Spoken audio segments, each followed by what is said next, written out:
بسم اللہ الرحمن الرحیم۔ السلام علیکم۔ پیش خدمت ہے حالات حاضرہ کا خصوصی بلیٹن۔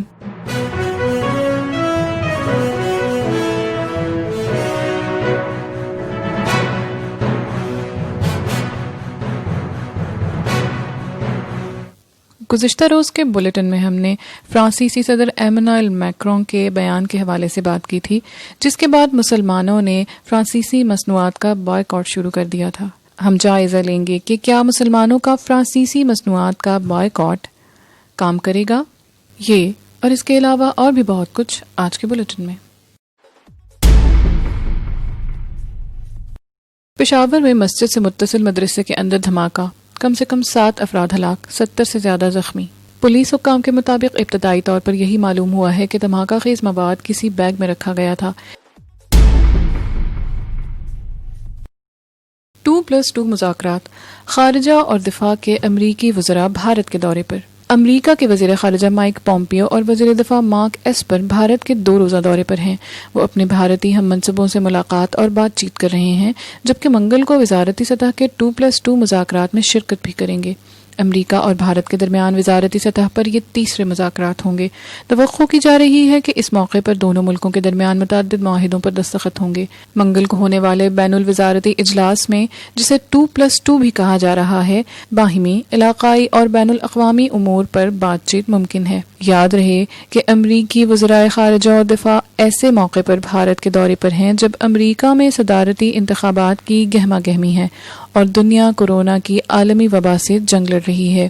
بھارت اور چین کے درمیان کشیدگی اور خطے میں چین کی سرگرمیوں کے حوالے سے بھی مائک پومپیو اور مارک ایسپر کے دورے کو انتہائی اہم قرار دیا جا رہا ہے۔ تجزیہ کاروں کا یہ کہنا ہے کہ بھارت اور امریکہ کے رشتوں میں ایسی مضبوطی آ گئی ہے کہ صدارتی انتخابات اور کورونا وبا کا بھی اس پر کوئی اثر نہیں پڑ رہا ہے۔ بھارت اور امریکہ دونوں چاہتے ہیں کہ خواہ کچھ بھی ہو، لیکن باہمی رشتے مضبوط سے مضبوط تر ہونے چاہیے۔ 2+2 میٹنگ ایک ایسے وقت میں ہو رہی ہے جب خطے میں کشیدگی بڑھی ہوئی ہے۔ بھارت اور چین کے تعلقات کشیدہ ہیں، چین اور تائیوان کے درمیان بھی کشیدگی ہے، اور جنوبی بحیرہ چین میں چین کی سرگرمیاں کافی بڑھ گئی ہیں۔ یہ سب باتیں باعث تشویش ہیں، اور اس صورتحال میں دونوں ملکوں کے درمیان اس میٹنگ کی اہمیت سے کوئی بھی انکار نہیں کر سکتا۔ ماہرین کا کہنا ہے کہ دونوں ملکوں کے رشتے اسٹریٹجک شراکت داری سے آگے بڑھ چکے ہیں۔ البتہ یہ کہنا مشکل ہے کہ بھارت اور امریکہ کے بڑھتے تعلقات کا چین پر کوئی اثر پڑے گا یا نہیں۔ تجزیہ کاروں کے بقول بھارت اور چین کے درمیان کشیدگی دونوں ملکوں کا 2 طرفہ معاملہ ہے، اور اسے ان دونوں ملکوں کو ہی مل کر حل کرنا ہے۔ بین الاقوامی امور کے تجزیہ کار بھی اس دورے کو بہت اہمیت دے رہے ہیں۔ ان کا کہنا ہے کہ 2+2 میٹنگ کے دوران بھارت چین کشیدگی، جنوبی بحیرہ چین میں چین کی سرگرمیاں، انڈو پیسفک خطے کے مسائل، افغانستان کی صورتحال اور ایران سے بھارت کو تیل کی درآمد جیسے معاملات زیر بحث ہوں گے۔ ماہرین کے مطابق بھارت ایران سے تیل نہیں خرید پا رہا ہے، جس کی وجہ سے اس کا بہت نقصان ہو رہا ہے۔ وہ چاہے گا کہ امریکہ اس کو تیل خریدنے کی اجازت دے۔ اس دورے میں کئی اہم معاہدے بھی متوقع ہیں جو دونوں ملکوں کے دفاعی تعلقات کو مزید آگے بڑھائیں گے۔ 2+2 مذاکرات کے بعد بھارت اور امریکہ کے وزرائے خارجہ اور وزرائے دفاع وزیر اعظم نریندر مودی سے بھی ملاقات کریں گے۔ کورونا وائرس کی وبا کے دوران یہ دوسرا موقع ہوگا جب وزیر اعظم نریندر مودی کسی بین الاقوامی شخصیت سے ملاقات کریں گے۔ اس سے قبل انہوں نے افغانستان کے اعلیٰ مفاہمتی کونسل کے سربراہ عبداللہ سے ملاقات کی تھی۔ چاند کے روشن حصے پر پہلی بار پانی کے مالیکیول دریافت، ناسا کا اعلان۔ کئی دن پہلے چاند سے متعلق ایک حیران کن نئی دریافت کے بارے میں اشارہ دینے کے بعد امریکی خلائی ادارے ناسا نے اعلان کیا ہے کہ اسے چاند پر پانی کی موجودگی کے فیصلہ کن ثبوت مل چکے ہیں۔ مالیکیولر پانی کی غیر مبہم دریافت سے چاند پر خلائی اڈہ بنانے کی ناسا کی امیدوں کو فروغ ملے گا۔ مقصد یہ ہے کہ چاند کے قدرتی وسائل کو استعمال کرتے ہوئے اس بیس کو قائم رکھا جا سکے۔ تحقیق کے نتائج 2 مختلف ریسرچ پیپرز کی صورت میں جریدے نیچر ایسٹرونومی میں شائع ہوئے ہیں۔ امریکی خلائی ادارے کا کہنا ہے کہ وہ چاند کی سطح پر سن 2024 میں ایک مرد اور عورت کو بھیجے گا تاکہ اگلی بڑی چھلانگ یعنی 2030 کی دہائی میں مریخ پر انسان کو اتارنے کے لیے تیاری کی جا سکے۔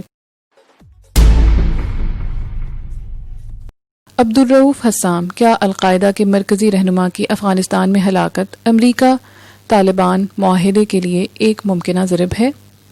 افغانستان میں القاعدہ کے ایک انتہائی مطلوب دہشت گرد کی ہلاکت ایک ایسے وقت میں ہوئی ہے کہ جب طالبان اور افغان حکومت کے درمیان امن مذاکرات کا پڑاؤ انتہائی نازک مرحلے میں داخل ہو چکا ہے۔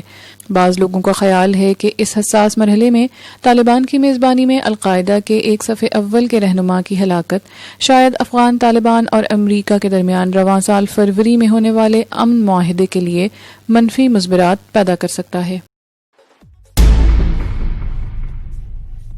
فرانس میں گستاخانہ خاکوں کے خلاف سینٹ میں مذمتی قرارداد منظور۔ پاکستان کے ایوان بالا سینٹ میں فرانس میں بنائے گئے گستاخانہ خاکوں کی متفقہ طور پر مذمتی قرارداد منظور کر لی گئی ہے اور کہا گیا ہے کہ حکومتی پشت پناہی سے اس طرح کے اقدامات اشتعال کا باعث بن رہے ہیں۔ اور اب بڑھتے ہیں آج کے اہم موضوع کی جانب۔ فرانسیسی صدر کا بیان، کیا مسلمانوں کی جانب سے فرانسیسی مصنوعات کا بائیکاٹ کام کرے گا؟ ترکی نے عرب ممالک سے اپیل کی ہے کہ فرانسیسی صدر ایمانوئل میکرون کی جانب سے گستاخانہ خاکوں کا دفاع کرنے کی وجہ سے وہ فرانس کی مصنوعات کا بائیکاٹ کریں گے۔ ترک صدر رجب طیب اردوان کی اپیل کی تاحال کسی عرب سربراہ مملکت نے توثیق نہیں کی، لیکن کویت اور قطر میں قائم کئی سپر سٹوروں سے فرانسیسی مصنوعات کو شیلفوں سے ہٹا لیا گیا ہے۔ اس وقت ترکی، ایران، سعودی عرب، متحدہ عرب امارات، کویت، قطر، مراکش، فلسطینی علاقوں، الجزائر، تیونس سمیت مشرق وسطیٰ کے کئی ممالک میں بائیکاٹ فرانس ہیش ٹیگ بہت مقبول ہو رہا ہے۔ خلیجی ریاستوں میں فرانس سے زیادہ تر کھانے پینے کی اشیاء درآمد کی جاتی ہیں۔ قطر یونیورسٹی نے فرانسیسی مصنوعات کے بائیکاٹ مہم میں شامل ہونے کا اعلان کرتے ہوئے فرانس کی ثقافت پر منعقد ہونے والی تقریبات منسوخ کرنے کا اعلان کیا ہے۔ یونیورسٹی کے ترجمان نے کہا کہ فرانس کے صدر نے دانستہ طور پر اسلام اور اسلامی شعار پر حملہ کیا ہے۔ کویت میں فرانسیسی پنیر جیسی کئی مصنوعات شیلفوں سے ہٹا لی گئی ہیں۔ اسٹوروں کے ایک بڑے گروپ نے اعلان کیا ہے کہ وہ فرانسیسی مصنوعات بشمول پنیر، کریم اور کاسمیٹکس کی اشیاء اپنے اسٹور سے فروخت کرنا بند کر رہا ہے۔ اردن میں حزب اختلاف کی ایک اسلامی جماعت نے عوام سے اپیل کی ہے کہ فرانسیسی مصنوعات کا بائیکاٹ کریں۔ قطر اس وقت فرانس کا سب سے بڑا تجارتی پارٹنر ہے۔ انفولیب نامی ایک ٹریڈنگ ویب سائٹ کے مطابق دونوں ملکوں کے درمیان گزشتہ برس تک تجارتی حجم تقریباً $5 ارب سے زیادہ ریکارڈ کیا گیا تھا۔ متحدہ عرب امارات میں فرانس سے درآمدات کا حجم اس برس تقریباً $33 کروڑ ہے۔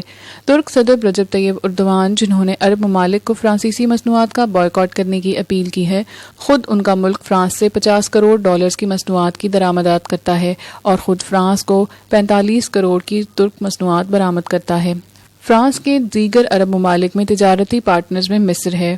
ماہرین کے مطابق الجزائر، تیونس اور مراکش تو فرانسیسی نو آبادیات رہی ہیں، اسی لیے وہاں کی اشرافیہ کو فرانس سے وہی تعلق ہے جو پاکستان کی اشرافیہ کا برطانیہ سے ہے۔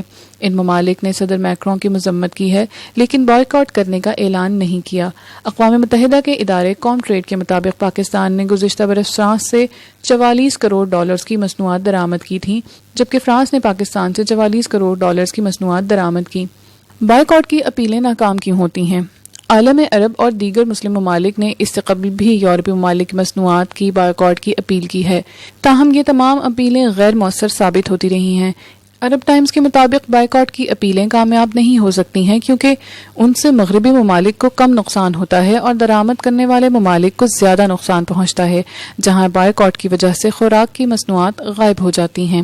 فرانس کی عالمی سطح پر برآمدات $563 ارب ہیں۔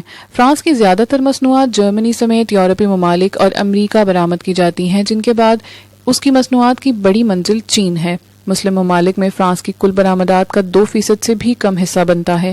ماہرین کے مطابق اگر فرانس کسی بھی مسلم ملک کی برآمدات کا بائیکاٹ کر دے تو اس ملک کی معیشت کے لیے تباہ کن ہوگا۔ مثال کے طور پر اگر پاکستان کی $42 کروڑ مالیت کی مصنوعات کا فرانس میں بائیکاٹ شروع ہو جائے تو پاکستان کی کمزور معیشت تباہ ہو سکتی ہے۔ ماہرین کا کہنا ہے کہ ترکی فرانس سے کشیدگی بڑھانے میں ایک ایسی حد تک جائے گا جہاں اس کے اپنے بنیادی مفادات کو زد نہ پہنچے۔ ساتھ ساتھ ترکی اپنی نئی اسلامی شناخت کو عالم عرب کی قیادت کے لیے بھی استعمال کر سکتا ہے، کیونکہ موجودہ دور میں عالم عرب میں کوئی ایسا نام نہیں جو قائدانہ کردار ادا کر سکے۔ حالات حاضرہ کا یہ پروگرام کرنٹ افیئرز ڈائجسٹ کی ادارتی ٹیم نے تیار کیا ہے۔ آپ اپنی قیمتی آراء سے ہمیں ہمارے سوشل میڈیا لنکس کے ذریعے آگاہ کر سکتے ہیں۔ ہماری کانٹیکٹ ڈیٹیلز ڈسکرپشن باکس میں موجود ہیں۔